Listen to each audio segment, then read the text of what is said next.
Igice cya gatanu. Iteka ryaciriwe ku batunzi b'abanyabugugu. Ngaho yemwe batunzi mwe, nimurizwe muborozwe n'ibyago mugiye kubona. Ubutunzi bwanyu buraboze, n'imyenda yanyu iriwe n'inyenzi, izahabu zanyu n'ifeza zanyu ziriwe n'ingese. Ingese yazo niyo izaba umugabo wo kubahamya, izarya imibiri yanyu nk'umuriro. Mwabitse ubutunzi bwanyu mu minsi y'imperuka. Dore ibihembo by'abo basaruzi basarura imirima yanyu, ibyo mwabimishije uburiganya birataka, kandi umuborogo w'abo basaruzi winjiye mu matwi y'Uwiteka Nyiringabo. Mwadamarariye mu isi mwishimira ibibanezeza bibi, mwihagije mu mitima ku munsi wo kurimbuka. Umukiranutsi mwamuciriyeho iteka, muramwica atabarwanya. Kwihangana no kutarahira no gusenga no kuyobora abayobye.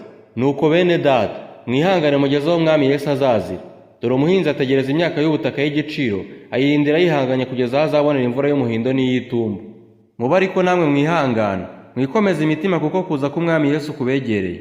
Nimwitotombane bene data, mudacirwaho iteka, dore umucamanza ahagaze ku rugi. Abahanuzi bahanuye mu izina ry'Umwami Imana, mubakureho icyitegererezo cyo kurenganywa no kwihangana. Mwibuke yuko abihanganye tubita abanyehirwe. Mwumvise ibyo kwihangana kwa Yobu, kandi muzi iby'Umwami Imana yaherutse kumugirira, kuko ifite imbabazi nyinshi n'impuhwe. Ariko bene data, ikiruta byose, nimukarahire naho ryaba ijuru cyangwa isi cyangwa n'indi ndahiro yose, ahubwo ijambo ryanyu ribe ye, oya, oya, kugira ngo mudacirwaho iteka. Mbese muri mwe hariho ubabaye? Nasenge. Hariho unezerewe? Naririmbire Imana. Muri mwe hariho urwaye? Natumire abakuru b'itorero, bamusabire bamusize amavuta mu izina ry'Umwami.